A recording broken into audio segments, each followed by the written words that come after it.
All right, here we go. Today we have Michael Jai White, joined by his wife, Gillian White. Welcome to VladTV. Thank you.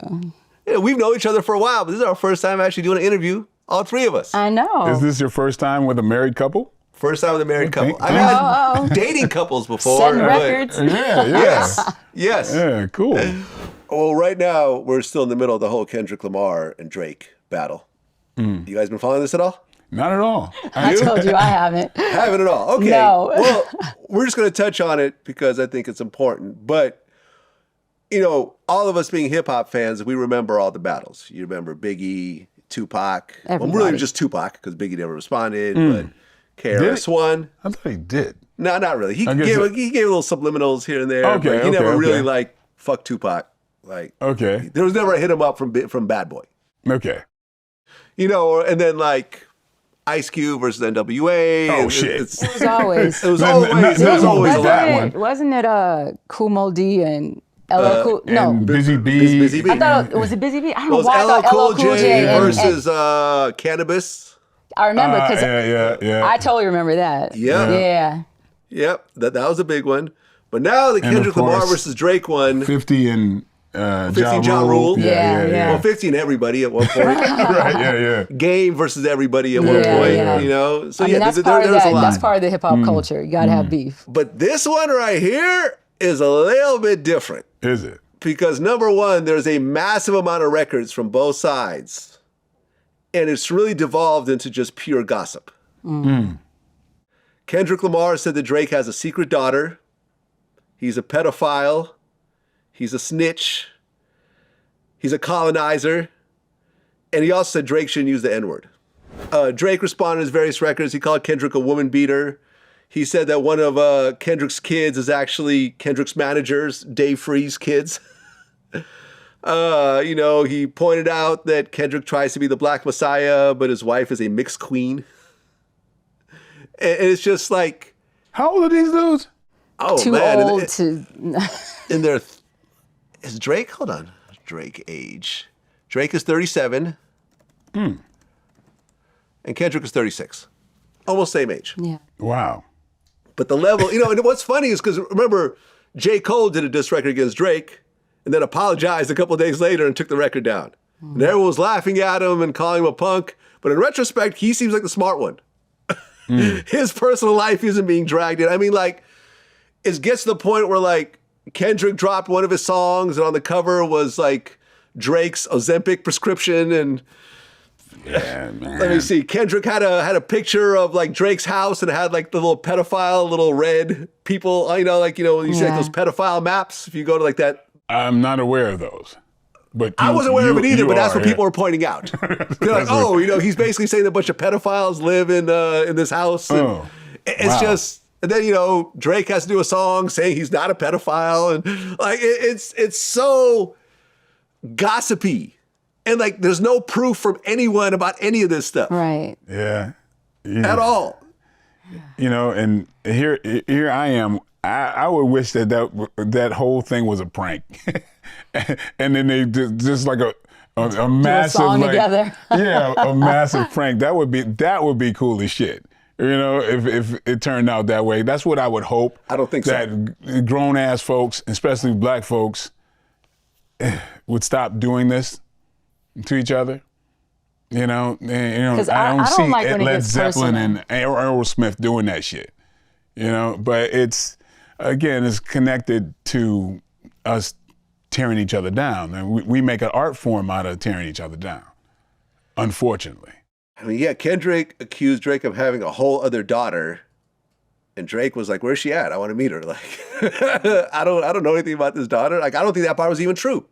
But to create a whole baby out of a situation is fairly wild. I would love for them to just keep getting more ridiculous and turn it into comedy. I would love for that to happen. That'd be a nice way for them to back out of this whole shit, and just like say one woman was abducted by aliens or something, and just keep going and just like have a kind of like a sophisticated way of just going. Okay, we've become too ridiculous. Let's make it a joke now. That's what I would wish. I had Gary Owen on my show last week. You guys did a movie together. Yeah, we did. Where she you kicked kicked him in the face. I kicked him in the face really hard. And yeah, I remember I forgot to do this because I was saying that I was going to do this, but then like I forgot to put it in my notes. But my plan with Gary Owen was Cat Williams style to have him diss all the white comedians, just make up a whole bunch of stuff about every white comedian out there. Say that so-and-so is really gay and so-and-so is into trans and this guy wore a dress and just make up a whole bunch of nonsense. I would love that. About just funny. white comedians. Yeah, The same no, way that exactly. Cat Williams Well, would of course. only black Love comedians. anything that makes people Yeah. look at how ridiculous they actually are. You got to make light of it. Use the art for good. That would be real cool. Yeah. Yeah. What was it like doing the movie with Gary? Oh, we had a ball. Yeah. Yeah, we had so much fun. And Gary, he's such a sport because, he hadn't done any action before. And he was like all in, especially the scene where I had to kick the shit out of him, And he was like, did I turn my head right? Did I fall? So he was so involved. And I love that about him. Man, he was funny. I mean, he's funny as hell. So we had a good time. Yeah, we we pulled Gary in on that. One thing that's interesting about that movie, a lot of people think that like I got her into the movie. They think like because we're in the same movie sometime, oh, he got his wife with, like no, she was cast before me. She was cast before me. She had a choice to play my wife in the movie or a terrorist. The terrorist. So And she, what I chose. Yeah, it's the typecasting. So it's like she played her natural terrorism self. Yeah, it comes natural. No. But it's like she was really good friends and went to college with the director. So he reached out to me first. Yeah, so she was already, and I got there second. But we had a really cool time shooting that movie. Gary was hilarious. It was like I convinced the director and the producers to cast Gary because I thought he had the right energy, and he did. He was a lot of fun. Yeah. A lot of fun. Well, in my interview with Gary Owen, he had a very interesting story. Now, he wouldn't say who it was, but he did say this is someone that everybody knows. He said that at one point, he had a meeting with a very major male Hollywood executive. And during the meeting, the executive basically implied that if they had sex, that he would make him a millionaire. He was like, how much money do you make? He's like, I don't know, like $50,000. I'll get you $1 million. I can just roll right now. And basically he started coming on to him and Gary was like, no, I'm good. Well, you actually had a big entertainment executive, male executive, try to hit on you at one point. Yeah. He basically was like, offered you a huge career. He don't even know huge career. He offered to make you millions. Said he could make me millions. Yeah. For a small fee. He didn't here's the thing. I hate it when people act like I won't out this guy and I was complicit and I'm part of the problem. I always tell people, you are allowed to hit on people. Yeah. It's nothing Gay or against straight, anybody that's married. trans, you whatever. had to hit on your wife. Yes. Right? So the guy hit on me.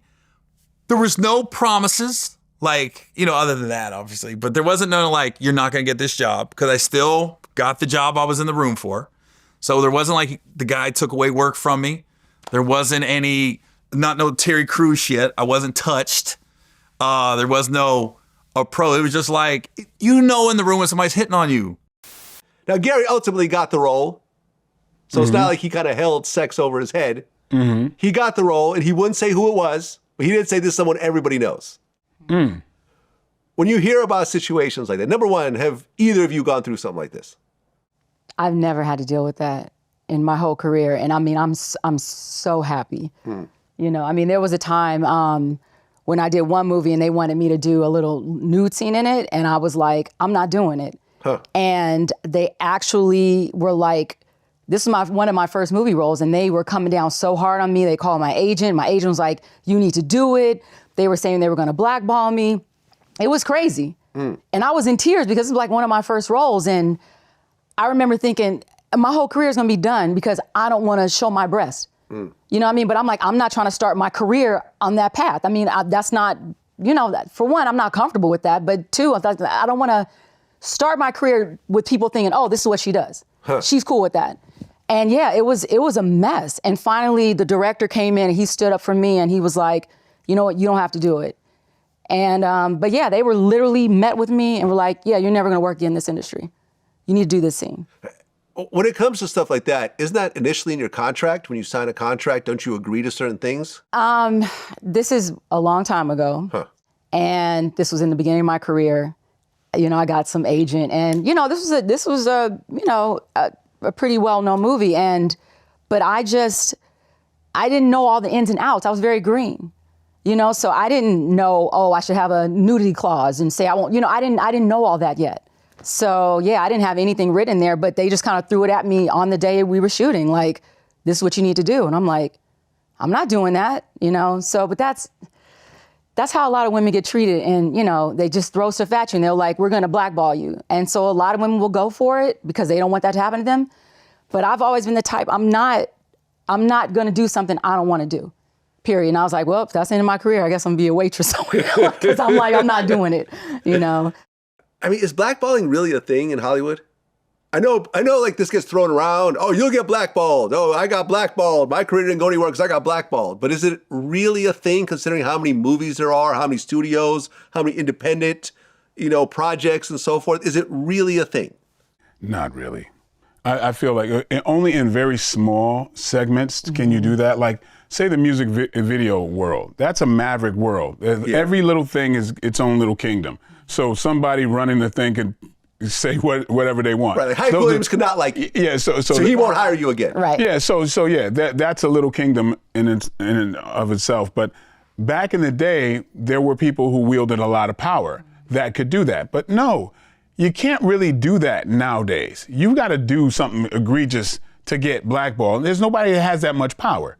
You know what I mean? Like nobody's wielding that kind of power. In this camp, maybe in that camp, you know, somebody. But you know, somebody can't just do it. I mean, you got to be on that whole Kevin Spacey type of thing, where it's like the whole industry is coming down on a person. Well, like that was because of the rape accusations. Right? Yeah. You know that kind of. Yeah. No, yeah. I mean, yeah, having something a very serious, a serious criminal charge, a rape charge, molestation, pedophilia. Yeah. Well, people in general don't want to work with you. It's not just the industry. It's like human beings. But what happens is that if you're a registered sex offender. It's like, it's like can't do the school scene. All right, never mind. Yeah, the old reputations die hard, right? There's like the old adages. Oh, somebody can stop you. That's what we're trying to do with her. But it's like, get another agent. Yeah. But a lot of people don't know any better, right? And you know, like you hear, like I remember back in the day, there's people who still think I have to register my hands because I'm a black belt. Because you know what I mean? That was something was like back in the 60s that happened for a very short period of time. But you still hear the adage. So there's nobody has that much power that you can just say, okay, you'll never work again. You know, you may never work again for them. Yeah. That's about it. So, you know, anybody says that shit, just be like, okay. Yeah, okay. Yeah. See, I didn't know any better. I was like 20, you know, so. Yeah, but honestly, back then, people did have more power. No, they did. They had more power than they have today. Yeah, absolutely. You know, and then it's like people talking about, oh, you know, if you sleep with me, like there's so many people, of course, the ones waving the dumbass flag want to go, oh yeah, you got to get stardom, you got to like compromise your values in Hollywood. You got to bend over for some. Like, how stupid does that sound? Pretty stupid. Yeah, it's stupid. So you got to, you know, somebody, you got to give up your chastity or something. Like, it's like, but they would rather believe that. Like, well, like I always say, like, okay, if somebody had to sleep with someone to get a role, like a major role, a guy had to sleep with another man to get, or had to wear, people say, oh, you got to wear a dress. The dress. Yeah. There's only one. Yeah, it's like, okay, it's passed around. So then where's the roles where the person is in a dress.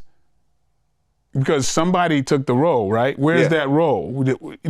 But people want to hold on to these things. They want to believe that you had to compromise your values. But hey, there are people who do, but they're very small, it's a small amount because they're unions.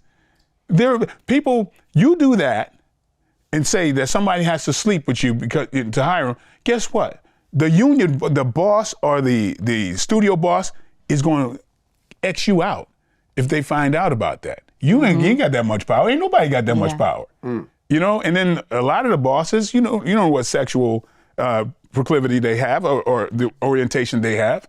There's a lot of people in the industry that are bisexual, gay, or whatever. So you're going to say that this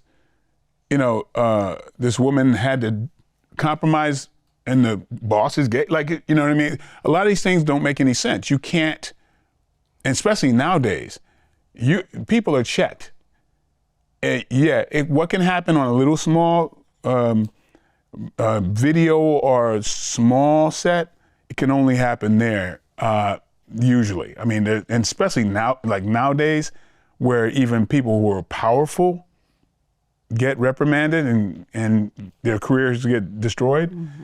So yeah, when you hear that stuff nowadays, it's like that needs to be tossed in the trash bin. Well, I mean, Gary Owen, what he said was, it's not illegal to hit on somebody.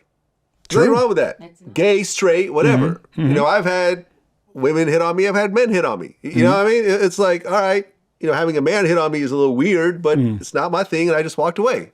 So what he said was, he didn't do anything wrong. He hit on me. I turned him down. Still got the role. Not going to put him on blast. Right. Life goes on. Exactly. But then you have like Terry Crews. Remember he said that one of the guys from, what's that big agency? Like grabbed him in his genitals or something at a party in front of his wife. Yeah. You know what I'm talking? Who's like the biggest? WME or CAA? I think it was CAA. Yeah. Yeah. I think it was like the head of CAA. Like, I guess came on him and grabbed him in his genitals. He felt like he couldn't do anything because he's a black man, and if he would have hit him, it was gonna ruin his career because it was at a party or something like that. It does happen. I mean, Harvey Weinstein, I mean, he's getting a retrial, but pretty good chance he's going to go back to jail. And he was known for this type of thing. Yeah. Have you guys been around him at all? Yeah, I haven't. Yeah, I've seen him. I've never been around him. So you've never done movies for him? No. Okay. 'Cause he had his hands on a lot of stuff. Yeah. A lot of huge, like Lord of the Rings and Oh, absolutely. Yeah. The Help. And, I mean, look, like someone like him, I can understand how he's gotten so many people Oscars that I could see the allure of, well, let me just come on to him and make him, if I can get an Oscar, my whole life will change. Getting a role, it may or may not change, but an Oscar is a life-changing situation. For some. For some people. Yeah. You're right. Not for everybody. We talked about this before. Yeah. But it doesn't hurt. It definitely doesn't hurt. And look, I mean, there was a lot of actresses that accused him of sexual assault, and I guess even HR at his company. Yeah. There's a whole laundry list of this. His own brother ended up turning against him. So this does happen. Oh yeah. And yeah, I'm just lucky it never got close to me. Like nobody's ever. You're probably scared of you though. You know what I'm saying? I think a lot of men would be scared to come on to you. Yeah, well, yeah. That's what I think. maybe. No Diddy. Yeah, maybe. Yeah, I mean, but I'm I like, agree. oh man, nobody's ever come on to me. Come on to me. Yeah, yeah. Well, I mean, there was some women executives, but I mean, that's. So you've had women executives come on to you. Yeah. Mm-hmm. And what happened? Nothing. I don't know. This is before you guys got married. I know the stories. You know the stories? Well, I mean, I was a bumpkin. I didn't realize. Oh, well, it's like we're gonna have a meeting and whatever, and it's like, oh, why are you wearing that? So Did you get the role? Huh? Did you get the role? No, it's not about roles. It's like, man, to be honest with you, I talked about how dumb I was in a lot of situations when I was and coming first here, like what happens is there's like when you're the new actor or new meat or whatever, there's older women, actresses and people in the industry that's like, you know, they're checking. They're like, and that's what happened. I'm thinking, wow, you know, I've been invited to this party and that party, and realized that, you know, I might be the person that zeroed in on I didn't know. Like there was like, I was just straight up dumb. But like it was, I mean, that's kind of, there's like a thing that happens, and I've seen it happen over and over since I've been in, you know, the industry. A new actor that might be good looking to the women that are established, you get all these invites, and you get these people wanting to come have, you know, lunch with you and everything else, and I'm going, oh wow, you know, I've seen movies that she did, and then it's like, and not know that, you know, they had other things on their mind until I learned. But that's just the way the industry is kind of like. Well, yeah, I remember you told me at one point they wanted you to play Marvin Gaye, which is ridiculous, based on how you look and how he looks. All right, yeah, that was crazy. It's very ridiculous. Yeah. The reason I mention it is because Marvin Gaye, remember, he married Berry Gordy's sister, who was way older than him. I think Right, yeah. 10 or 15 years older than him. And that was probably like a fresh meat kind of situation right there. Exactly. Yeah, That really happens. That really happens. And I thought I was building these friendships. I really did. I thought I was like, wow, I'll get a lot of advice, and then there's dinner parties where this newscaster invited me to this dinner party, and it's like, hey, there's a bunch of couples here. Like, well, hey, where's your guy? And it's like, you're it, fool. Like, I'm like, yeah, but it's I learned that it goes both ways in that way. I just interviewed Bill Haney, who's the father of Devin Haney, who recently lost to Ryan Garcia. Right. Or did he? Because there's a whole lot of nonsense around this fight. Oh, like what? Well, number one, Ryan Garcia came in 3 pounds heavy. So the fight was essentially an exhibition match. Because he did not make weight, although Devin Haney lost in the ring, he kept his belt. Right. But and I'm annoyed because right after my interview with Bill Haney, it was announced that Ryan Garcia had tested positive for PEDs. Really? You didn't know about this? I knew. No, I didn't even know about this. No. Oh, yeah. I knew about it. Oh, yeah. He tested positive. Now, he denied Wasn't it like it. it was like whatever 2 else. days that he tested, and each Yeah, day he it's came a little out. weird because they said it they almost tested seemed like they before and already after. knew Right. at the time of the fight. Yeah, they said Yeah. they tested before and then they tested after, and both times were positive. I wonder what the PED was. You want me to look it up? Yes, please. Hold on a second. Some stuff I don't get how it, like, because even marijuana, they say it's No, it's not marijuana. and it's like, how does that enhance anything? All right, so he tested positive for ostarine. Don't know what that is. I don't either. Ostarine is a type of drug called a selective androgen receptor modulator, SARM.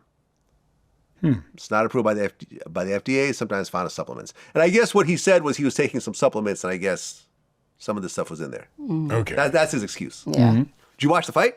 Yes, I did. Hell of a fight. Yes. I think, I had to hand it to Ryan. He fooled me, and I think Devin was a bit confused. I think that right hand set him up for the left hook, and he forgot to start, to continue to slip under. I feel like Devin was probably kicking himself because there was a route to win that if he played it safer, that I think he knows he could have done that. He could have definitely avoided that hook if he stuck to the game plan. I mean, he was he just kind of came unglued a little bit, like this this hand kept drifting. Like as he jabbed, the hand would be way back here, exposing his jaw. And if he just kept that hand up there, it would be a pretty different outcome. Well, I remember when I interviewed his dad, Bill Haney, what I didn't realize before the interview is that they had actually fought each other 6 times. Yeah, and the last amateurs. time was very much like this last fight. Yeah, and they were both like 3-3. Like they would essentially, as they're amateurs, they would all go to the finals together, and then 3 times, Ryan would win, and 3 times Devin would win. So yeah, but the most recent it was more similar to this fight. I mean, does 3 pounds really make a difference? Yes, it does. Really? Because people are like, yo, it was a cheeseburger. Like, what are you complaining about? No. And when you're that light, it makes a big difference. Aha. Oh, yeah. And I think when you hydrate up, I would imagine, well, because he looked a lot heavier than Haney. Sometimes you hydrate up and you're 10 pounds heavier. So I don't know what he was. Okay, weigh-in is the day before. Yeah. So you could be 15 pounds different the next day. You lose 15 pounds in a day. No, you can gain 15 pounds just by drinking water. Okay. Or even sometimes they'll do an IV. But when you have somebody that's that much heavier, I mean, really, he looked substantially bigger than Haney. He did look big in that ring. You're right. He dominated the fight. Yeah. It was like 3 knockdowns. Like it was a decision, but it was a very clear decision. Like even his dad didn't say that his son won. Right. Yeah. It was clear. Yeah. I mean, and he actually, I think Devin Haney was really lucky that he wasn't counted out earlier. I mean, he was basically, there was some times where, like, if it wasn't for Ryan's hit on the break, that fight would have, in my opinion, would have ended even earlier. Luckily, he hit him on the break and got a point deducted. And in that time that point was deducted, Devin had a little bit more time to recuperate. If he didn't do that, he would have. I think it would have been over. Do you think that it was a mistake for Devin to do the fight, considering that Ryan didn't make weight? Because most times when someone doesn't make weight, the fight's over, right? A lot of the times, but I think I would. Of course, I'm just speculating, but I think Devin Haney is more kicking himself that he didn't stick to the plan, because, hey, this is a guy with a mean left hook, the most dangerous thing he's got, and Devin Haney has skills to circumvent that. It's called moving to the right, to the man's right. He's moving into the hook. There are things that I'm sure that I think he's going to be like, he's going to be like that, because foot-wise, technical-wise, he should have become Floyd Mayweather. That's what he should have became. Yeah. Yeah. I mean, Bill Haney basically felt, because him and Bill and Floyd had this whole argument afterwards. Yeah, online. I did happen to see that. And Bill, I said the same thing. Was I riding the Rolls Royce before my son? Was I riding the Rolls Royce before my son? Bill, I want to let you know something. Nigga, knock it off, man. Don't nobody want to listen. I'm not gonna keep rapping. Me and you don't even be doing all this motherfucking shit. I'm not gonna keep rapping with you, Pete. You know what time it is with me, man, and I'm gonna keep pushing this family line, man. Welcome to the family. Tell me. It's the Haney business, and listen, it's gonna keep on continuing. You need some help? You need some help with your son? Have I ever needed your help for anything? You need some help with your son? For some help? You need some help the other motherfucking night? You need some help the other motherfucking night? You need some help with your son? Listen, your son need help tonight, nigga, not the other night. You need some help with Your your son needs help tonight, you fool-ass earth man. Your son needs help tonight. Your daughter needs help tonight, you fool-ass earth man. Do not campaign. Everybody needs. Listen, my son needs me today, tomorrow, and every day. And guess what? So does yours. If he need me, I'm gonna be there for him. If he need me, I'm gonna be there for him. No, nigga, you was just popping slick, and I popped back at you. And they were screaming at each other, like Bill was calling Floyd all types of bitches, and Floyd actually was taking it, which was kind of surprising. I'm telling you, man, phone. Floyd's my guy, man. I tell you so many times that Floyd is so much smarter than people think he is. Like, and he takes the high road on these things. Yeah. There's fights after fight where there would be chaos in the ring, and Floyd's just sitting there in the corner just waiting for it to be over. Yeah. You know what I mean? That's true. He's a real smart guy, knowing him now, and just knowing how he plots stuff and how he's behind the scenes of a lot of things. That dude is really successful and very plotting. But he will give a persona knowing that people will tune in to see him get beat. He'll be the heel. He'll do all this stuff. He'll do very much like Don King used to do. Yeah. You know, but then when you meet him in person, he doesn't speak like that. He's a very family guy. Like he has his son and his adopted son and daughter has his right and left hand people. Was married to the same woman for over like 40 years. People don't realize that about the guy. You know, so there's a duality there. So yeah, Floyd knows what he's doing. He's a real bright guy. Yeah, I mean, Bill claims that Floyd and Ryan Garcia plotted together to essentially come in heavier and win the fight by kind of cheating in that way, which I don't quite understand. I don't quite get that, because really the fight could have been off. Easily. So I'm not quite sure. You know, Ryan had to like cough up like $1.5 million because of the weight. But it could have been nothing. Could have been like, you didn't make weight. Yeah, but I believe he bet on himself and got like even more money. I'm sure. Yeah. I'm sure. Well, I also just interviewed Jorge Masvidal. Yeah. And I was at your house. Yeah. You were there. Yeah, I remember. When we saw the world's fastest knockout in UFC history. Crazy. 5 seconds. Yeah. I remember the room exploded. Oh, yeah. None of us were ready for this. No. None of us were ready for this. Well, what did you guys think when you saw this knockout? Oh my goodness, I really dug that because I mean, just like I've been a fan of Masvidal, just his flavor, his like, I mean, you know, his waiting with his hands behind his back, you know, just chilling and goes across. And like, I mean, he had every bit of vitriol in that knee. Yeah. And those punches afterwards. Crazy, yeah. But yeah, I mean, you know, that's another guy that's like, you know, talk about a rags to riches. Oh yeah. Oh my goodness. You know, what a story. What a story. And I became even a bigger fan after he got beaten by Usman. Yeah. He got knocked out by Usman. Yeah, his first and that knockout was that was the most respectable response to a loss that I've ever seen in anybody. I became a bigger fan with him taking that loss because that's real man shit right there. You know, I really dug that dude. What'd you think about his fight with Colby Covington?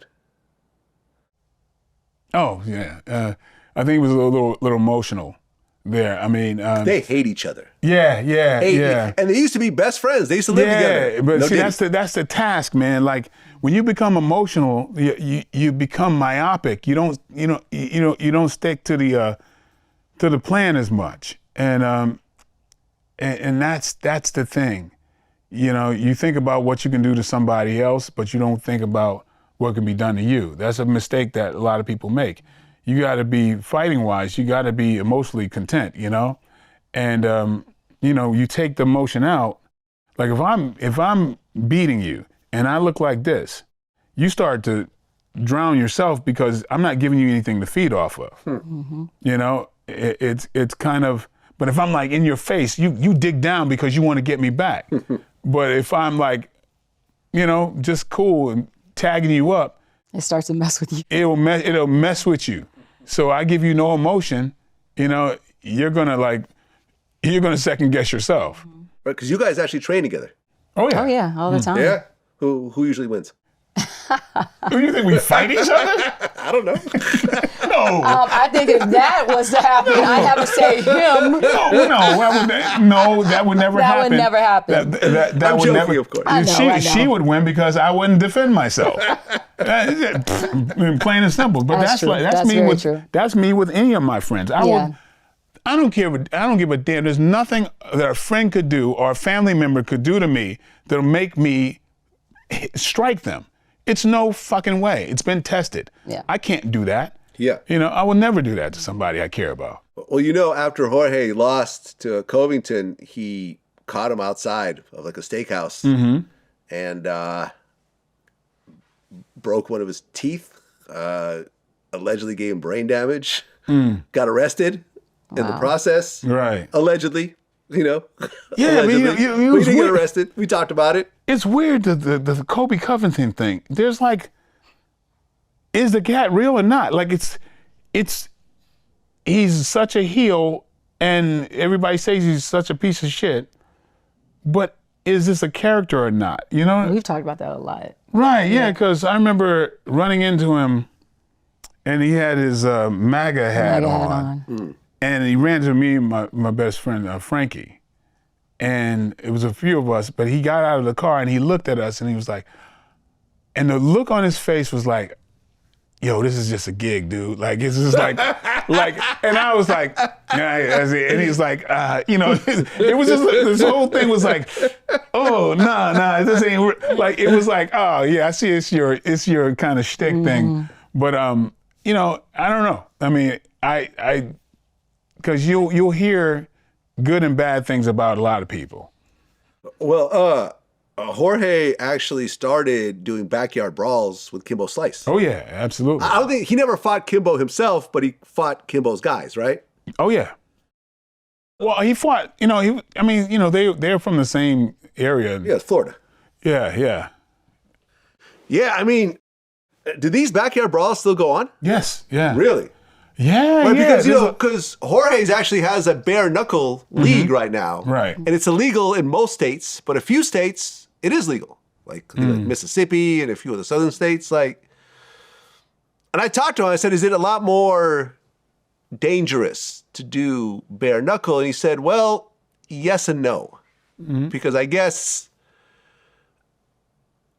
you take less damage, but the damage you take is a little more severe. So yeah, you get more cuts and exactly. There's a lot more blood. Yeah.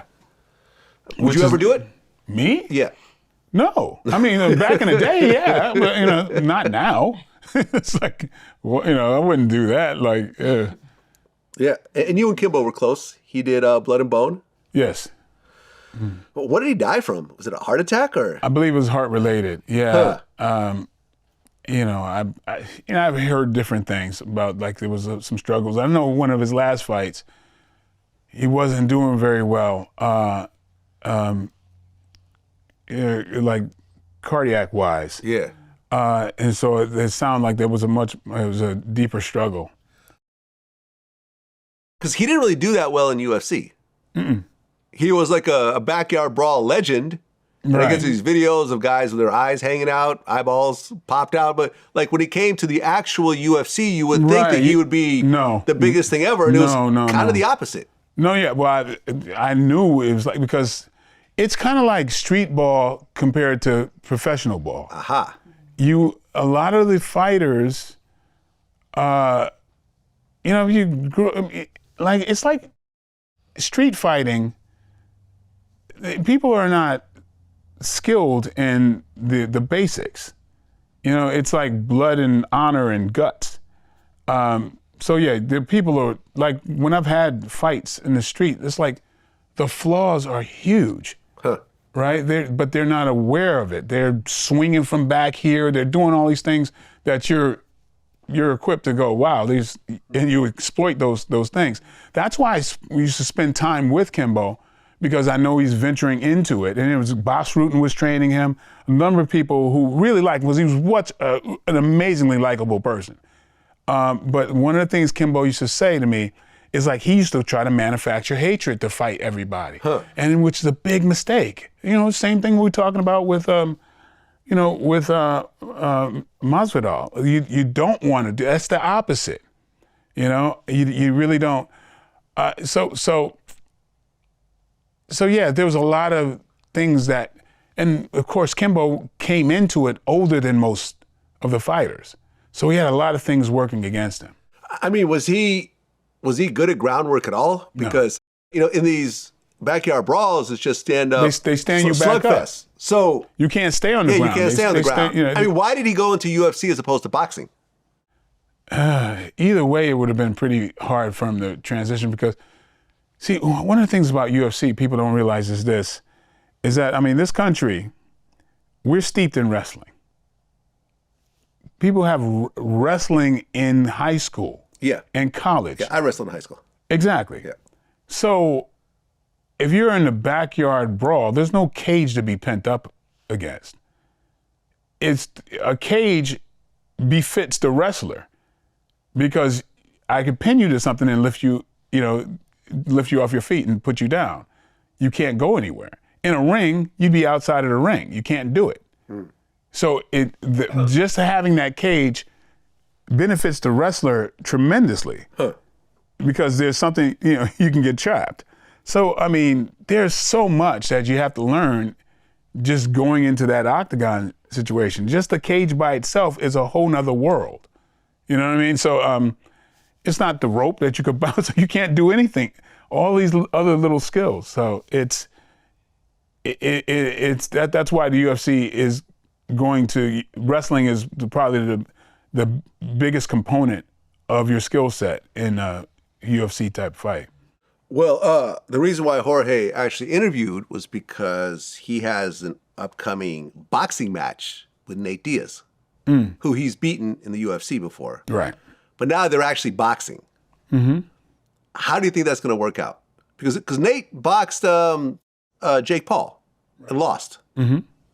So what do you think will happen in a boxing ring between Jorge Masvidal and Nate Diaz? I think it would benefit Masvidal. Really? Yeah, he's faster. He's just faster. And so, yeah. He's also younger too, right? I don't know. Let's take a look. I think so. I don't think it really matters too much. It's not like either one of them are too old for anything. Right, Yeah. Well, no, actually, they're the same age. They're both 39. Oh. My Sounds mistake. about right, yeah. I guess Nate just looks a little older. That's what I was thinking. Yeah, you know what I'm saying? Yeah. He just looks a little on the older side. Yeah. Along with the tooth. Those are two guys I'd love to get in the movies, man. Their They're personalities. comical. They're comical. Man, yeah. I'm big fans of both of them. Well, and then there is the Mike Tyson, Jake Paul fight, which since our last interview, it was announced it's actually going on their professional records. Okay. Because before it was supposed to be just an exhibition match, but now it's going on their real professional records, which makes people think like, okay, Mike Tyson's really going to go all out. I hope so. You still give it to Mike? Yes, yeah. There's no loser in this fight. There's no loser in this fight. The only loser would be Mike if he did lose. That would be pretty hard. Yeah, but I mean, I think Jake Paul losing to Mike is not a loss. Yeah. I mean, everyone's going to get a huge bag of money. Everyone's going to tune in. It's on Netflix, which is the first time. It's going to be huge. Yeah, it's the first time that Netflix will have a boxing match. Really? Yeah. Okay. Oh, yeah, of course. Yeah, of course. I've never seen it. You've never seen one before. Yeah. Because now Netflix is doing live events a lot more often. Like, you know, like there's the Cat Williams special. There's the Tom Brady roast that just happened. So it's like they're trying to do more real-time stuff now. Nice. Yeah. So, yeah, Smart. I mean, I think they're saying they get like 120 million each or something like that. It's crazy. Wow, really? Okay. Well, hold on. Let me look this up. Yeah. How much is... I'm going to start training. I'll fight Mike Tyson on that. No, my bad. Sorry. They're saying that Tyson can make 20 million. Okay. Oh, okay. I was like, 120 million. Yeah. Damn. Well, he used to get that back in the day, right? Oh, yeah, I know Well, that. yeah. Of course. I was just like, for this, wow, that's crazy. Did you ever meet Mike Tyson? A long time ago at a club. At a club? Yeah, a long time ago. He was trying to hit on one of my friends. Yeah. Yeah, we've been around him several times. Have we? Yeah. Bobby Brown's thing.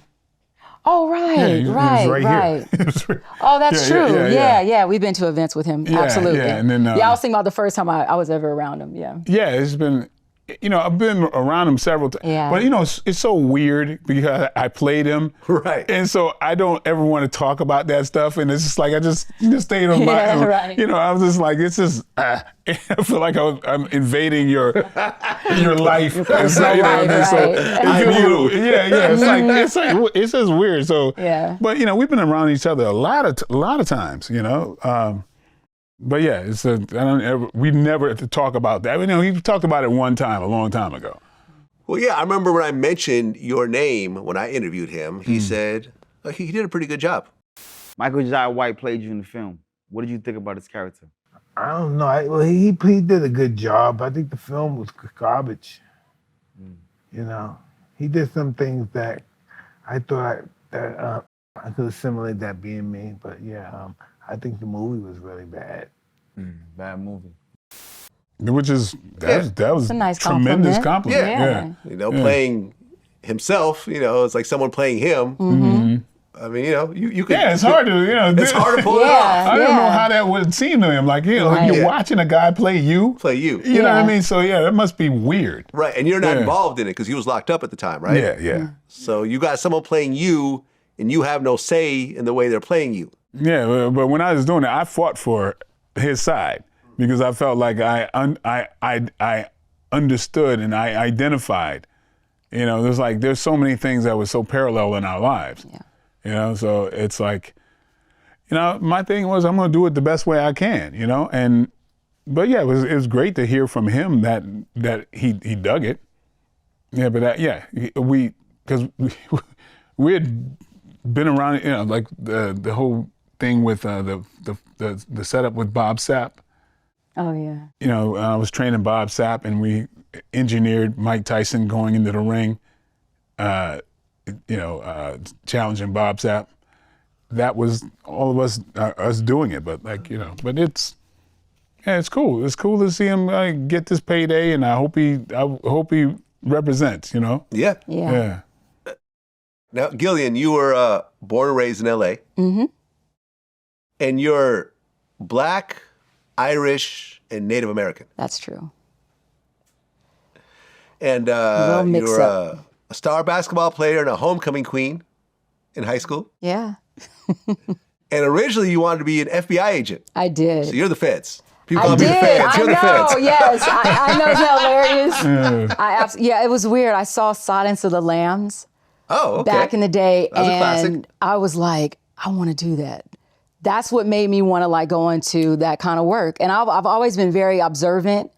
I'm very aware of like just everything, and I'm good at picking up on people's energy, just knowing things, you know, like just following little things that people do and kind of can figure them out. So I was like, oh, I'd be great at that. So yeah, I went to Howard University, started out studying criminal justice.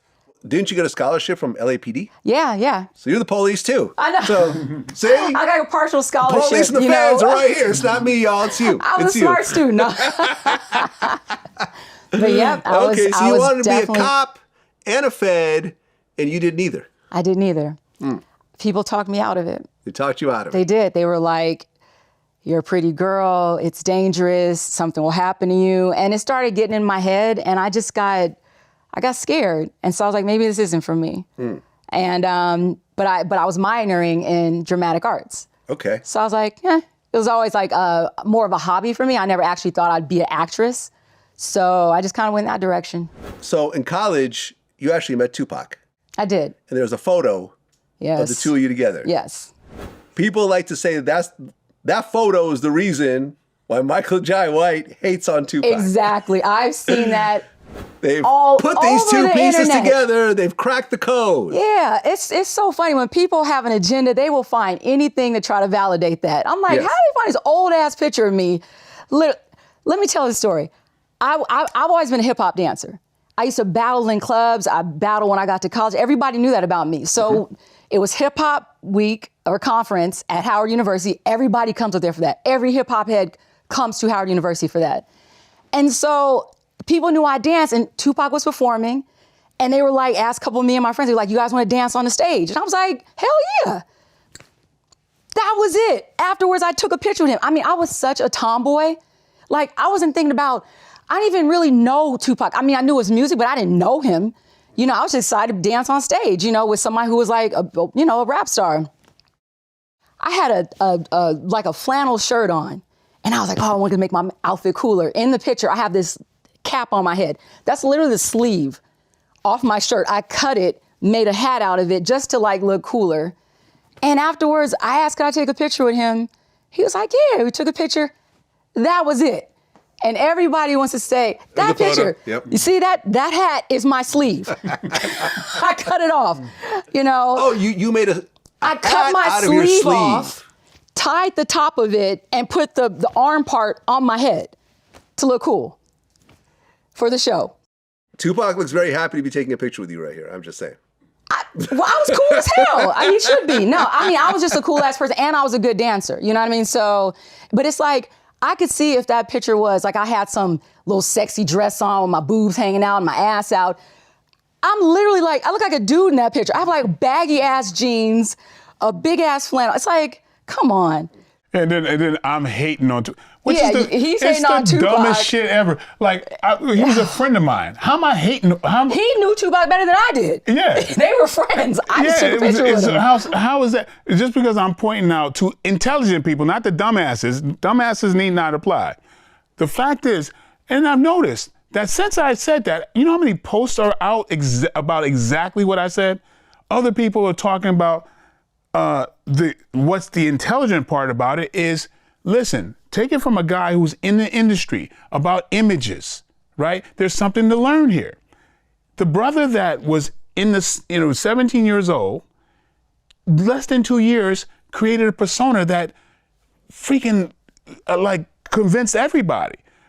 That's amazing. That's not only a praise to his acting ability, but it's always it's something that I go, look at what imagery can do. Can make you feel like there's a guy who this Machiavelli or what was a guy who you would think grew up grimy, just like that's how convincing he was. How is that hate? That's basically in praise of him, and not only that, saying from somebody, hey, don't believe all the images that you see. A lot of us are not that, you know? I mean, and I just think he just did it to such an amazing degree, but it's a little tragic because I feel that's what led to his demise. Yeah, I mean, I noticed, Gillian, you have the comments off on this particular Instagram post. Yeah, it's just because it's annoying. Like, I got so sick of seeing people write, oh yeah, she had sex with him. That's why Michael Jai White is mad. That's why. I'm like, what? It's really? Stupid people gotta say stupid shit. I took a picture with him. I was like 18. Like come on. You know, but like I said, everyone will find some way to validate whatever their agenda is. And the agenda was because they were mad at him for saying that Tupac was more of an artistic person than a thug. And they didn't like that. So they're gonna search through my shit, you know, to find something. And found that picture and then just spread like wildfire. I was like, oh my God. I was like, this is... It's so stupid. He ridiculous. could have been your ex-boyfriend. It wouldn't have made a difference. Exactly. Like, what would be the harm in that? Yeah. You know what I mean? Like she's the 18-year-old her, and then I'm supposed to be mad at the 18. Fuck. You know, it's it's like we didn't even know each other. It's stupid. It's just height of stupidity. Well, I mean, right now, Keefe D is in jail, waiting for trial around the Tupac murder. And his lawyer did an interview recently where he basically said that Keefe is lying about everything. He wasn't involved in the murder. He wasn't even in Las Vegas. He basically did interviews with VladTV and other outlets for money. And, we're going to see how this plays out in court. It's really a Hail Mary, but it's really the only thing you can do. I mean, after you've written a book and did VladTV and did this podcast and that podcast, you're telling the whole story, how did you feel, I mean, with your brief encounter with Tupac, but you were a fan of his music, right? Not really? I'm gonna be honest, I wasn't. I was more of an East Coast, like I was more into Tribe and De La and just, Okay. So I really wasn't, I mean, I knew his music from hearing on the radio, but I never bought his album. Okay. You know? I definitely got, All Eyes on Me was, it was an event. Yeah, like some of the songs that were popular, I knew because I hear them a lot. But yeah, I wasn't like a diehard Tupac fan. Not at all. I mean, were you surprised that he died so young? 1996, he was 25, I think, at the time. I wasn't surprised because of the lifestyle and the way he was living. I mean, it's sad to say that, but yeah, I mean, I think it's tragic. But when you're kind of living that lifestyle, anything can happen, Well, for you, in 1995, your first, I guess, break, if you would call it, was you were in the LL Cool J Hey Lover music video. Was that the first, production you were in of that caliber? Yeah, absolutely. Wait, that was not, yeah, absolutely, because I was still in college. And Hype Williams was a friend of mine. Aha. And Hype called me up and he was like, dude, I got this video for you.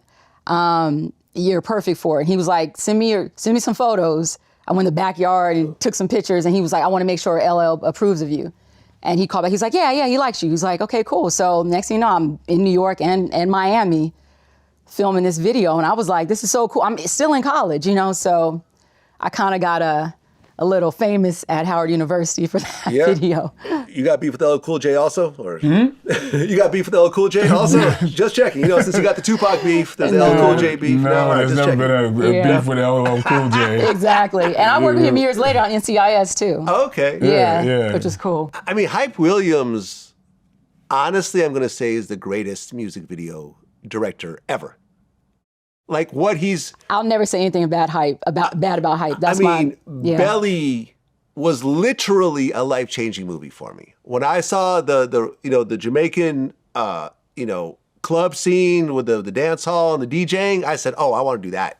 Literally, it was done so well and presented so beautifully that I said, oh, I want to DJ reggae clubs. And that's what I first started doing. And eventually I moved to New York. But it was I remember even when I interviewed Mr. Vegas, who that song was playing in the, Sucky Ducky, I think was the name of the song. I told him, I said, that song and that scene changed my life because it was done so well. And it was just... It was artistic. Right, but all his music videos are like this. All of them. Every single one. Did he do Waterfalls? I think he did. I don't Don't look at me. Let me see. Biggest... Hype Williams. I feel like he didn't. He did Big Papa. He did Beyonce's Drunk in Love, Kanye West Stronger, TLC No Scrubs, California Love, Missy Elliott's The Rain. Yeah, I don't think he did Waterfalls. Yeah, I don't think he did Waterfalls. Yeah. Yeah. But yeah, the way I feel like the way he captured women on film, especially black women and Latin women, just with the skin tone and the lighting and whoever his director of photography is, but obviously he's the final say. It just looks so beautiful. And he had a certain style. Everything was very montage, everything kind of flowed into one another. And the colors, he always had this certain color scheme that he used in all his videos. So you always knew a Hype Williams video. Yeah, tell him why he used you. Well, is that exposing too much? I think so. Well, come on, this is VladTV. Let's hear it. Yeah. Let's hear it. You already put it out there. Well, why did he use you? No, well, so Hype wanted to use me for the video because I guess, a lot of video girls would try to get with LL. I think a lot of video girls try to get with a lot of whatever video they did. And Hype knew me and he knew I wasn't like that. And so he was like, I know you're straight and you're not that type. He was like, so I need you to do this video. And I was like, cool. But that's why he contacted me, because he knew I just wasn't that video hoe. I just wanted to, I had a bigger plan, which was I'm trying to get some leads, not just dance in the video, but leads in major videos so I can get my face out there, because I knew my bigger plan was to get into television and film. Well, right, because after that, you did Dr. Dre's Been There, Done That. Mm-hmm. The tango scene. I played his wife, and the ghetto tango scene. Yeah, I remember going through this, and I'm like, oh, of course I've seen this video. Of course. I didn't realize that you were in all these videos I used to watch when I was younger. Yeah. What was that like? Oh my God, that was so much fun. I mean, just the whole concept, and just having rehearsal with Dre for 2 weeks to get that tango scene down. 2 weeks it took? We had 2 weeks because he had a little bit of, it was a little hard for him to get that down. And, Fatima was our choreographer and Swoop. And they just, we had to work a lot to get that entire tango scene down. It just was fun. I mean, that was my first time in a helicopter. We were flying around and we're in this big match. It was this whole storyline. And then what I loved the most was at the end of the video, when he wakes up from the dream, I got to act. Because it was so important to me to not just be a video girl. And he wakes up from his dream and we're like in this household. I got the rollers in my head, the baby on my hip. Comedian Pierre was like, go get me some more goddamn shit. He's eating cereal out of a pot. And it was so much fun. And we just improvised that whole scene. And that's what I wanted to do. I wanted to act. So I love that KB, who was a director, she put that at the end. Okay, so that was a very important song for Dre because he had left Death Row. Yeah, and that was the first hit off his and then he new dropped album, Aftermath. Aftermath Presents. That album did badly for Dre standards. Like it essentially was a flop, except for that song. That song, yeah. Because every other song really just didn't go anywhere. And this was like when Dre... I never even heard the other songs. Yeah, that's what I'm saying. Like that's when Dre was trying to bend in the whole gangster image. Yeah. And that was the theme of the song. Been there, done that. I'm not doing gangster stuff anymore. Showing this lifestyle I'm living, the way I live, yeah. Just to go right back to gangster rap on the Chronic. And that's when things took off again. Oh, that was a huge album. I used to play that album like crazy. I love that. That album changed music. But it's interesting, like he tried to do the non-gangster thing and it just did not work at all. It didn't work. At all. But Been There, Done That was a hit. It was a hit. It was huge. Yeah. It was a hit. Yeah, and it was a great song. Yeah. It was a great song. And then you played Cole's girlfriend, Rhonda and Martin. I did. Was that your first real acting role? My first real acting role was How to Be a Player. Oh, okay. I played Bill Bellamy's Jamaican girlfriend, Shantae, the one that's like smoking weed the whole movie. Okay, that was around the same time, It was around the same Yeah, time. yeah. I have to say Martin was my first big TV role. I had not done anything and I booked a guest star role on Martin. And it was like the biggest show at the time. Everybody watched Martin. So that was like super exciting. So was that a recurring role or just a... It was just one time, guest star, yeah. Okay. And then How to Be a Player, that was your first real movie role? Mm-hmm. How's that? That was fun because, I actually had went out for like 3 other roles for that film and they just were like, nah, it's not a good fit. So then they just cast me as Shantae. Bill was always cool. So it was fun working with him. And the other girls were fun too, and we had some, greats in that film. It was Gilbert Gottfried and Bernie Mac. And I mean, it was like, it was definitely a cool movie. It was a classic. Who didn't watch How to Be a Player? Yeah. Millions of times. Yeah, I saw it. So it was cool to be a part of that. Right. And I guess you were in Jackie Brown by Quentin Tarantino, but I guess your part got cut out. It got cut out, kind of like somebody else I know, Quentin Tarantino movie. So you see if you go to the deleted scenes from Jackie Brown, you totally see my part. I was basically, do you remember when Sam Jackson and Rob De Niro are doing the gun exchange? Yeah. And he's showing him the video he made of the girls, the chicks with guns, shooting the different types of guns. Well, I was Tammy Jo, and I shot the Mossberg 300 pump action shotgun. And we actually shot real guns in that. It was like real guns we were shooting. Your first major lead, though, was Take Back. Yeah, major lead, in a film, absolutely. Which is interesting because, not to put your age on blast, but I think it's important that you were 46 years old. It took you, almost 30 years? Well, 20 years. My first acting role was in 96, so 96, 97. Or 96, 97, this was 2021. Yeah.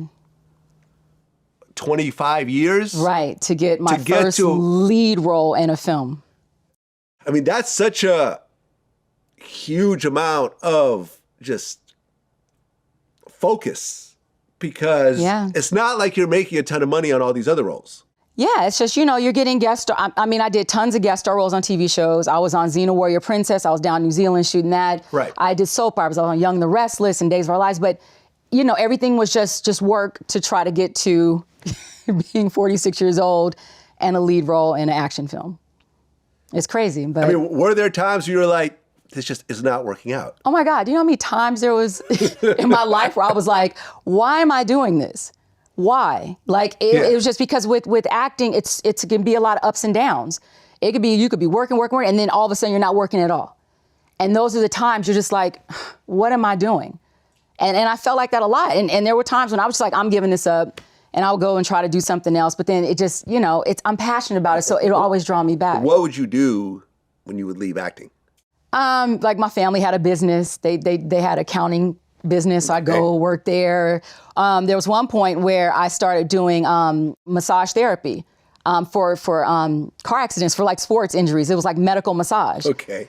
I had to actually get a license, and it was crazy. But for people who got in car accidents, their insurance would cover medical massage for their back or their injuries, and that's what I did. And then I just went right back to acting. So, it was a lot of times I felt that way. I'm glad I stuck with it, though. Well, you guys met in 1997. Mm-hmm. Yeah. And you knew each other. No, it was 97. It was 97? Mm-hmm. Okay. Yeah. Do my research. Okay. On the feds, remember? So you guys met and you guys were friends for 19 years before you got married? No, we dated. Yeah, we started with a bang, like early, like that's 28 years ago that we met. Okay, so you met in 97, then you started dating immediately. Right. Yeah, we met in a club. Yeah, we went in a club, and it was on from that point. Yeah. And we stayed friends, and we were just kind of casual for a long time until we kind of went different directions, and then later got back together. But we'd always been friends, and whenever we'd run into each other, our friend group, like I'd be with the fellas, she'd be with her girls, and they'd always go, "What's up with you two?" Yeah. Like, you know what I mean? Because there's always this chemistry and vibe that people felt. Yeah, so I had to learn the lesson. Like, we didn't put all kinds of rules on each other. We were just kind of kicking it, right? But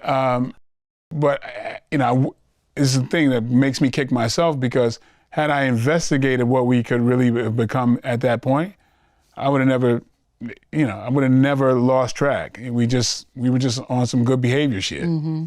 I mean, was one of you ready to get married, the other one wasn't, or what exactly was happening during all this time? I don't think we were just we were just taking it easy. And we still were young. I wasn't ready to get married, not at that time. Yeah. But if I, like I said, like you said, if we had invested more time, I would have known this is the man I want to marry. But at that time I was still kind of young, and we were just, I was just getting my feet wet in the business. Yeah, I was running around thinking I'm doing what guys are supposed to do, numbers and dealing with all kinds of different people, different women or whatever. But then all the while, it's like, man, when we get together, it was just like, it's on another level. Yeah. And I think, sometimes that it's wasted on youth. When I realized, going through different failed relationships and what have you, and that when we would be in the proximity of each other, that was nothing like it. And there's a certain point I was on a set doing a movie, and I had a really bad reaction to some cold medicine, and I was convinced that I was going to die. And since I thought I was going to die, I ended up calling her to let her know that if I died, she was the one that got away. Like, you know what I mean?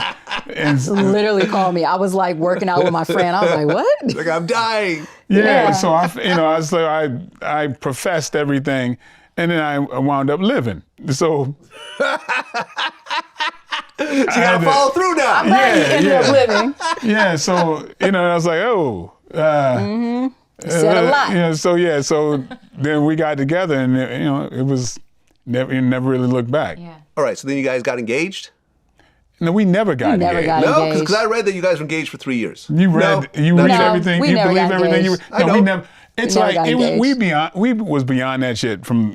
We just knew we were gonna be together. Yeah. We knew we because were you guys gonna get married. had marriages already. Yeah. But you guys were both it's like, divorced, right? So the fact is, we had marriages, but we were beyond those marriages. Just our chemistry, we were connected deeper than those marriages ever could get to. Yeah. And so it was like marriage. We know where this is it. And so we never even, it's funny because the whole thing about proposal or any of that stuff never even came up. It's just like we had a ceremony to make it legal, that nobody knew. But then we had the big wedding in Thailand. the big coming to America wedding in Thailand. Right. But it was also a timing thing too. Trying to plan a wedding when he's shooting a movie here or I'm on it's almost impossible. So when we both were in Never Back Down 3, which shot in Thailand that Sony did, we just got married immediately after we wrapped. And you guys have been married how long now?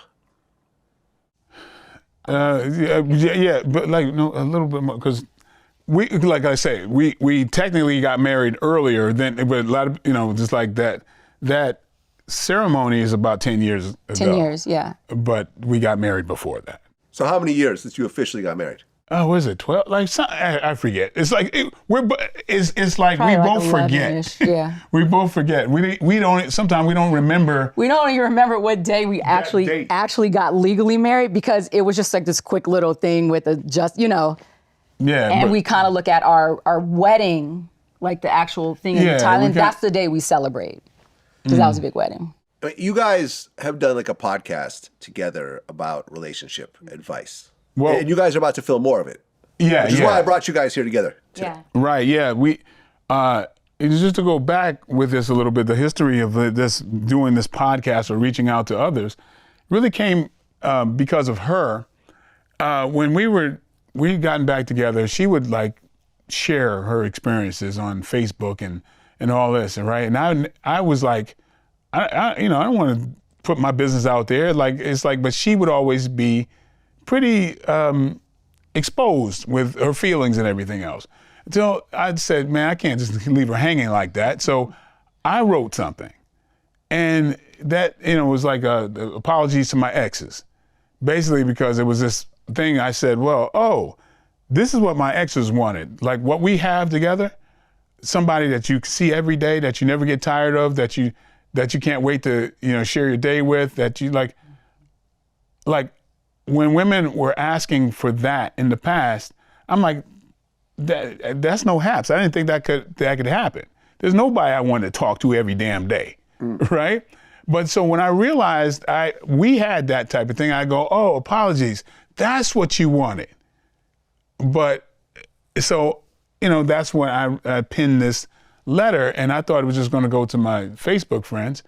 It ended up going viral. I mean, the news, Huffington Post, all was contacting me to speak about it, and I'm like, what? And so that started this whole thing. And when people started coming to us and inviting us to panels, flying us to different places to talk about relationship stuff, and that kind of started this whole thing. And so we had since did this kind of podcast thing called Love Strong back in the day. And then there's people who are nonstop saying, when are you going to do more of that? I learned so much. And so I feel like it's, we're in the service business. We're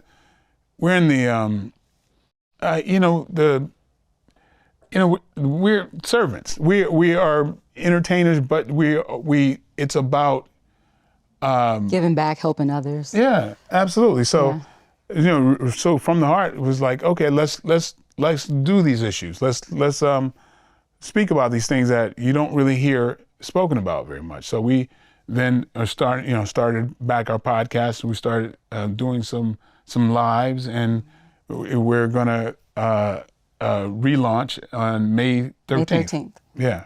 Yeah. I mean, we're at a time right now where marriage isn't really celebrated. Like, for example, you have Rihanna and A$AP Rocky, 2 kids together, not married. Mm-hmm. These are like, Rihanna's essentially the biggest female celebrity in the world. I mean, she's up there. Right. In terms of younger celebrity, of course, there's Beyonce and so forth. But in terms of younger celebrities, you'd be hard pressed to find someone bigger than Rihanna right now. Yeah. 2 kids, not married. What would you say is your, and you guys have gotten divorced before. You guys have had marriages that didn't work out. What do you think has kept this marriage together? We're best friends.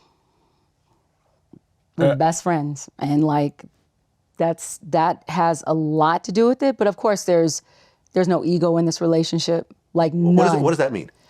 We're teammates. When there's ego, you end up being a competitor.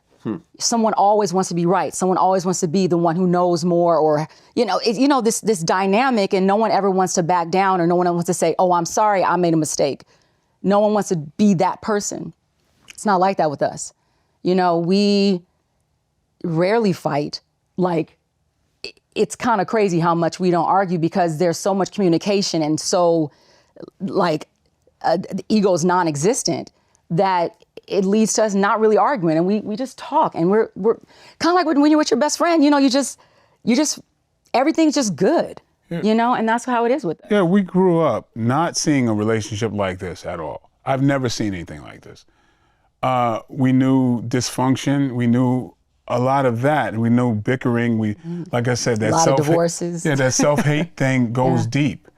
But and to have any idea of how to get this when I was young, I would have loved to have known that, right? And I really am a firm believer into who much is given, much is required. And to share what we found, and especially since it's not even our choice, it's actually asked of us, So I've got the best scenario. I didn't know this could exist. This is my best friend. I have more fun with her than any male friend I ever had. We have a sitcom at home. We have a great time. Like, I don't like saying the fact that we've only had like really 3 arguments that last maybe 20 minutes in all the 28 years that we've known each other. And that's just the truth of the matter. And it's just like, I didn't know relationships could be this way. I really did. Well, last question. This actually came from one of our members, Molosoko. He said, excluding yourself, who do you think is the most iconic action star? And he named a bunch of them. Schwarzenegger, Van Damme, Jackie Chan, Stallone, Jet Li, Wesley Snipes, Chuck Norris, Steven Seagal. I guess you could throw him in there if you want. I know you're not going to pick him, but... What makes him think that I would put myself in that lineup? Well, no, excluding yourself. No, because you're an action star. You're an action star. Yeah, but other like than I wouldn't. I know you wouldn't do it. Yeah, I wouldn't put myself in Who do you think there. is the most iconic action star? Bruce Lee. Bruce Lee. Who else could it possibly be? Most iconic. He's on covers of magazines right the hell now. None of those other people are. Well, they're all alive, so. What does it matter? Well, who's the most iconic living action star? Iconic. Well, you could say iconic, period.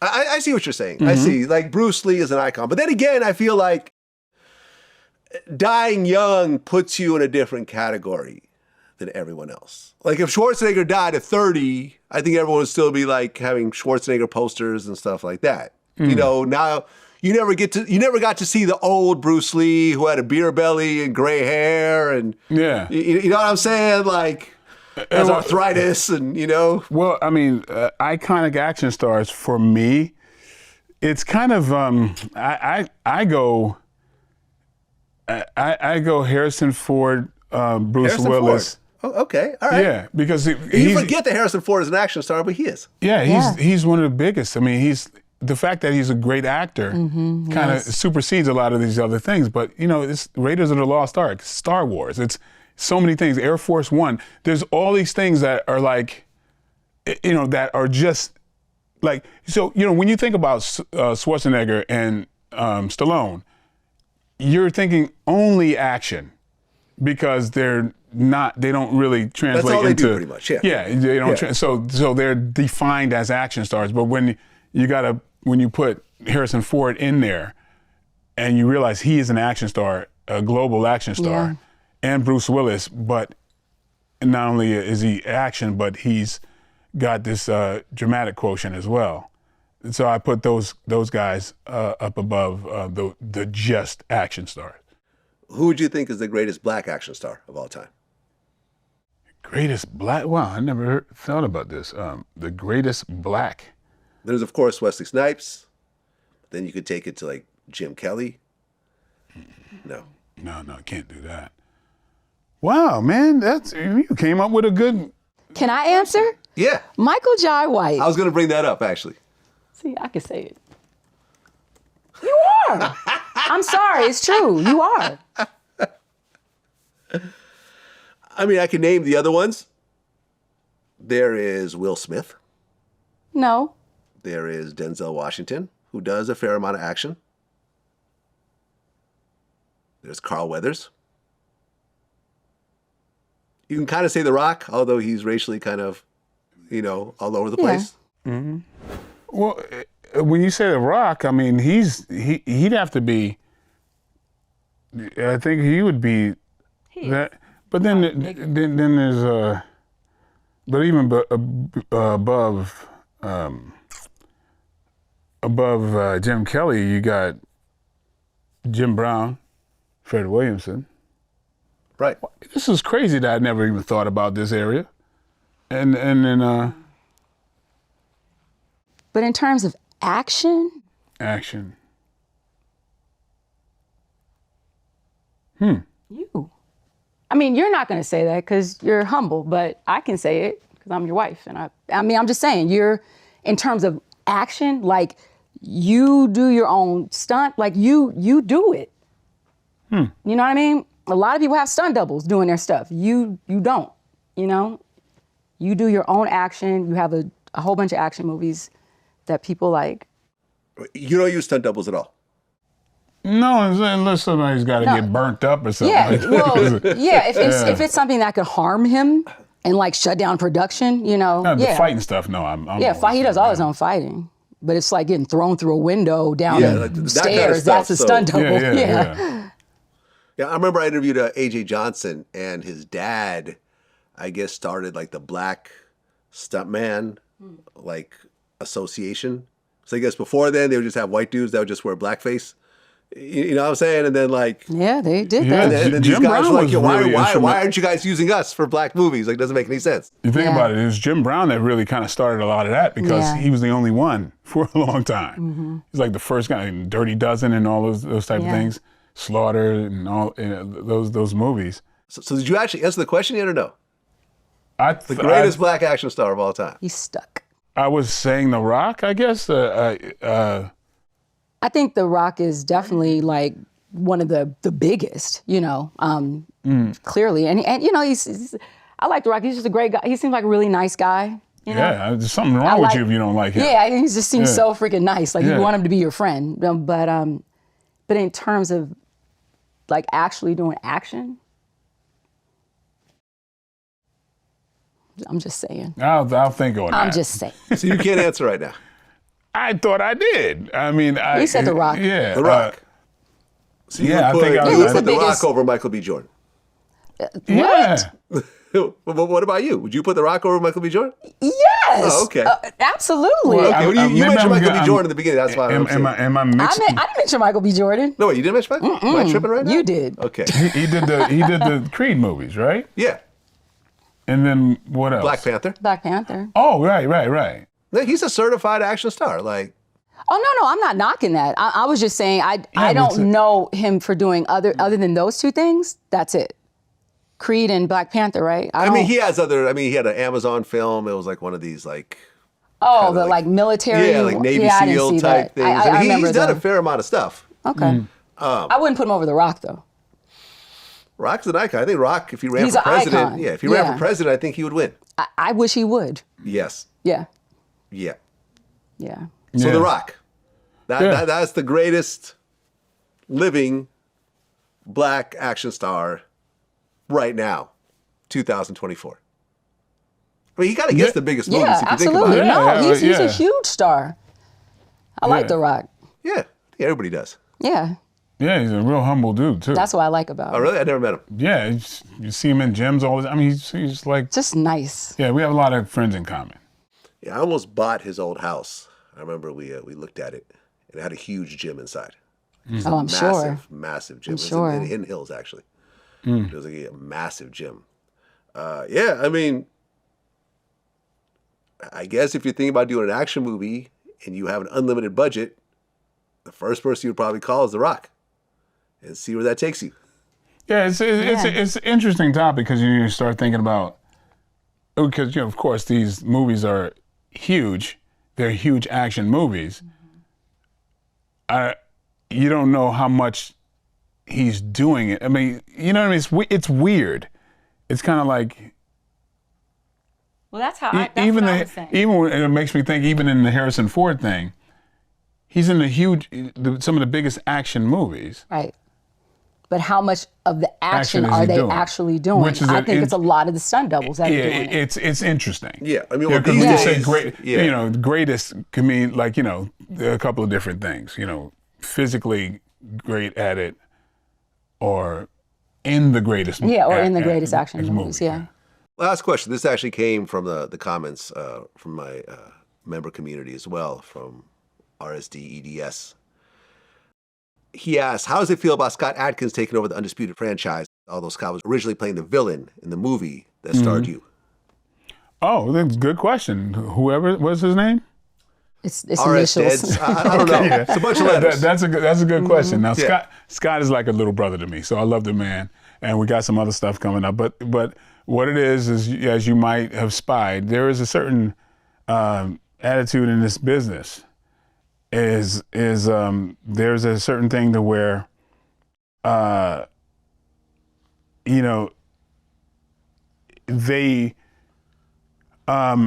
there's a slight, in my opinion, there's a slight racial element to that you might have spied. He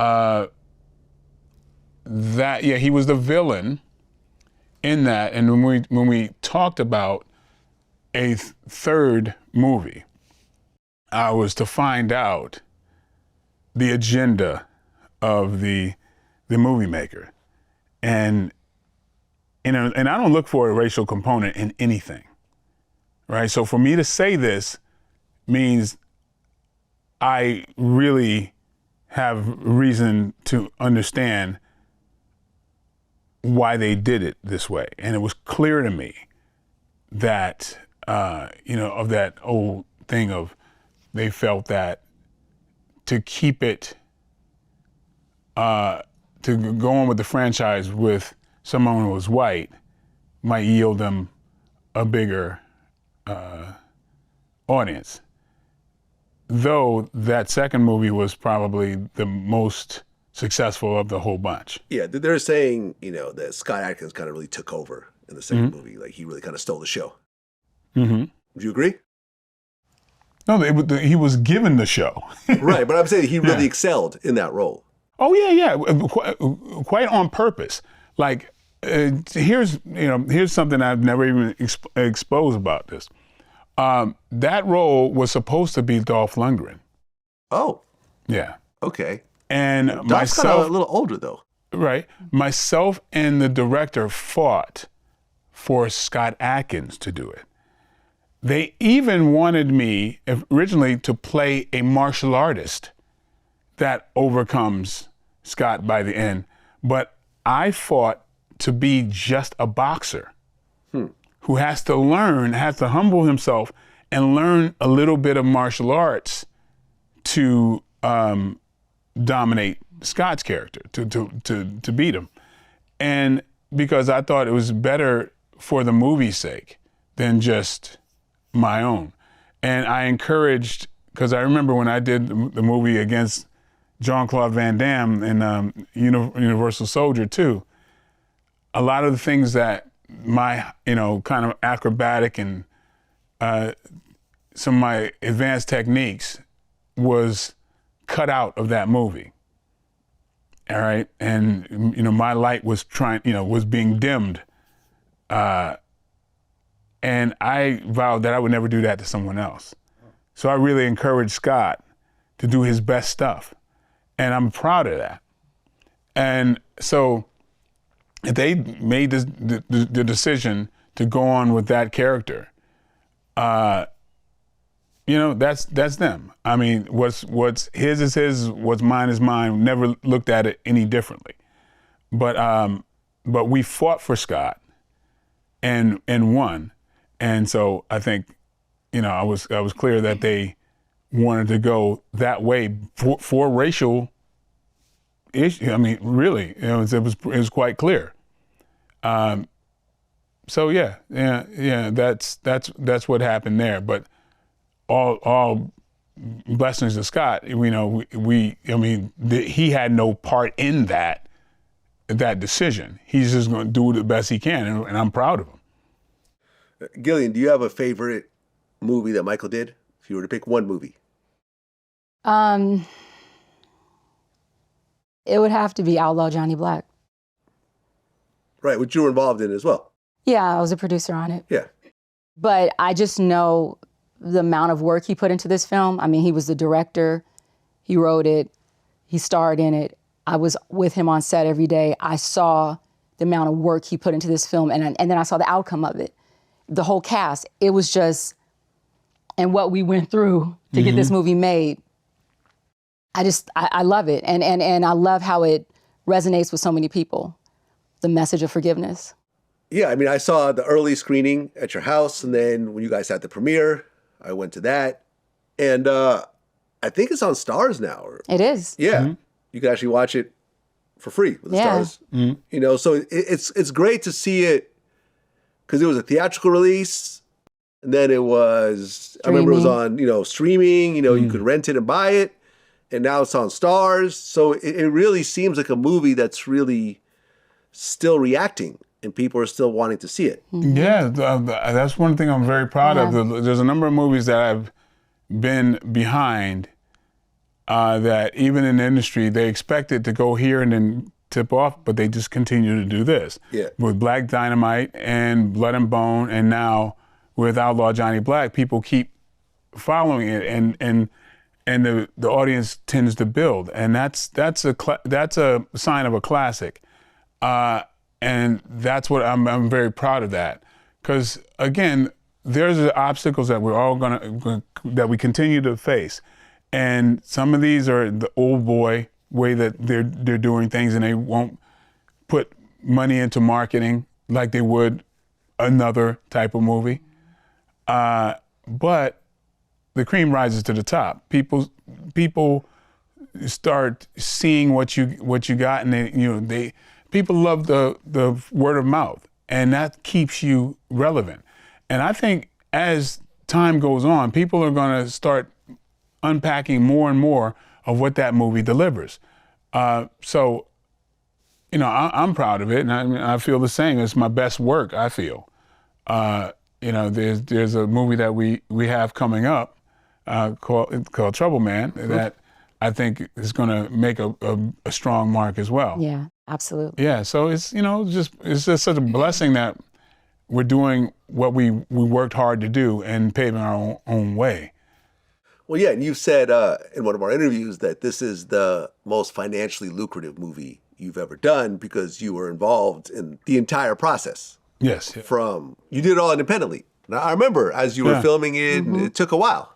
I remember seeing an early trailer of it where you were using other people's footage, stuff like that to kind of get it off the ground, and it worked. Yeah. You got a GoFundMe at one point, to kind of get the original thing off the ground, and to actually know you and be friends with you and see how long the process took to finally see it on completion and finally see it on Stars and, have it go into all these places is like, like that, my man really, really did this, because I know how movies are.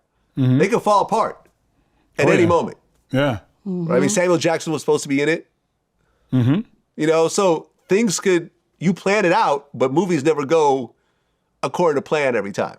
Yeah, and even with the Samuel Jackson part of it, the way I look at things very simply.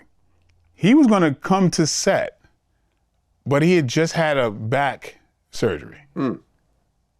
I consider him a friend, and I could not fathom getting him on that set for my purposes at the detriment of his health or him being in any kind of pain. So that's a very simple decision, is that, hey, maybe we can shoot this later when you're fully rehabilitated. I love the fact that you down to do that.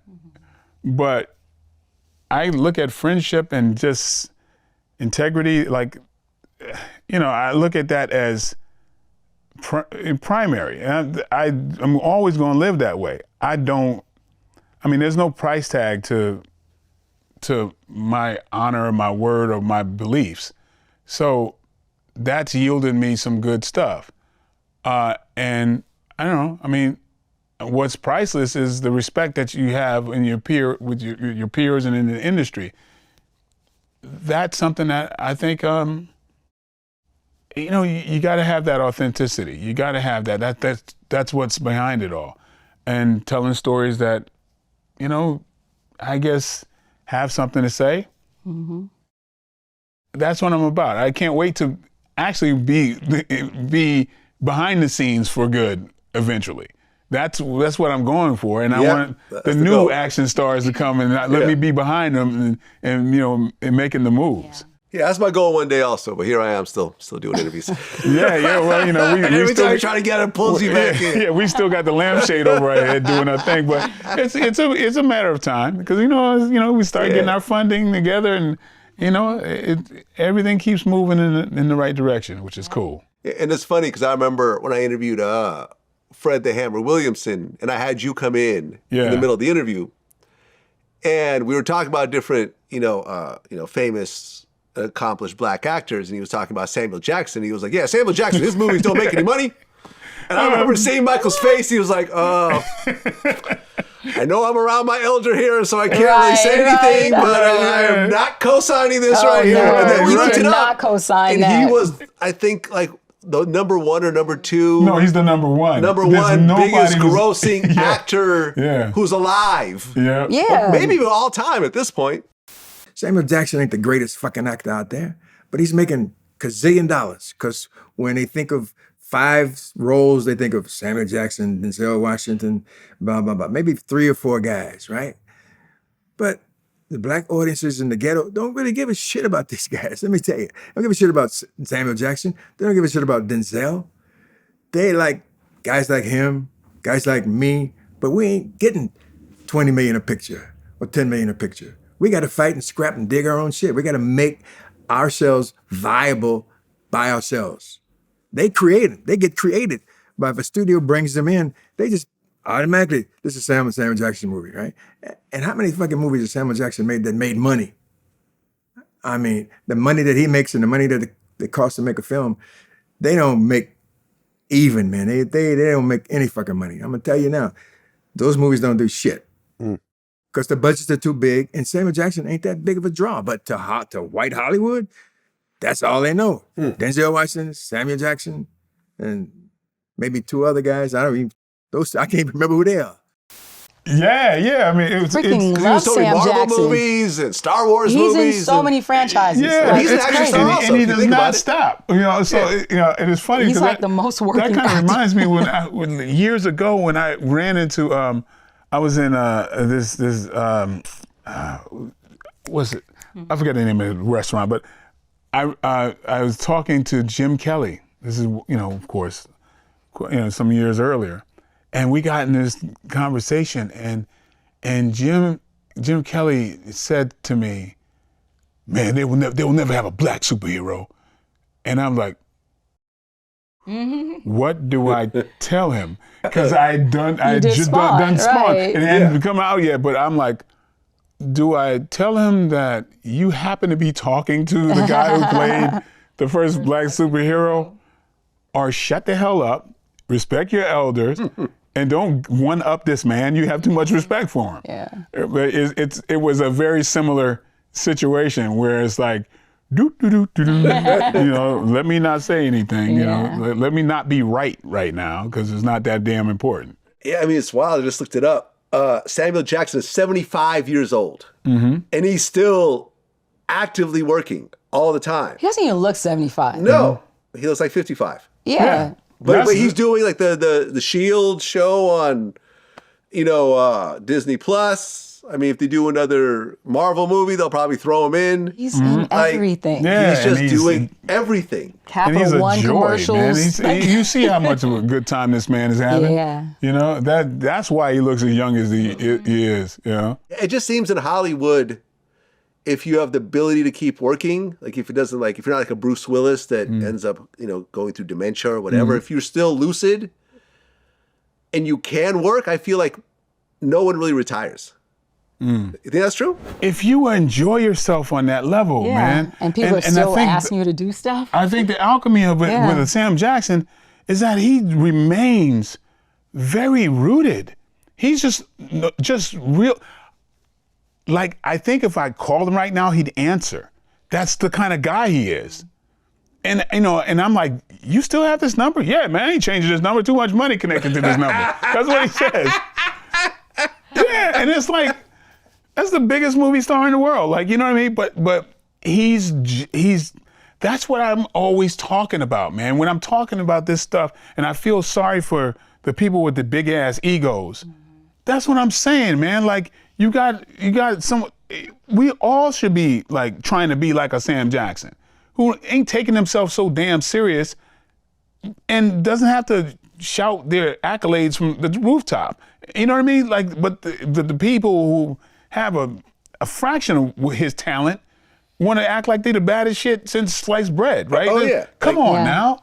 It's like, that's, and me, I'm never going to look at myself like that, you know, like some kind of like, I'm above learning or whatever, but I expect people to understand that humbling yourself and you know, like in learning instead of, I mean, you got two ears for a reason, you know, so you can listen. You got one mouth, you know what I mean? So it's like, it's about learning.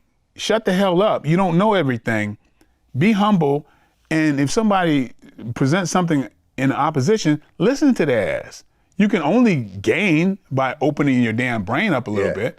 So that's kind of like, you know, what platforms like this is about. And I hope people, I mean, they have the opportunity to learn, man, but some people are going to wave the dumbass flag, and that's on them. Yeah, I mean, being in entertainment, there is a lot of passion behind it. You know, for example, I just watched the documentary about Hans Zimmer, the composer. Yeah. I didn't realize he did Batman, The Dark Knight. Oh man, you were in. Yeah. And they start playing like the Joker themes, and I'm like, oh, this is who did it? Like, shoot, Hans Zimmer's been like knocking them out the park for what did he have, years, like 40 decades. 40 Oscars or something like that. Yeah. Like, look how many movies even the you new see Dune his movie. name on. I don't know if you saw Dune 2, but it's spectacular. It's a classic. It's that good. Hans did all the music. Yeah.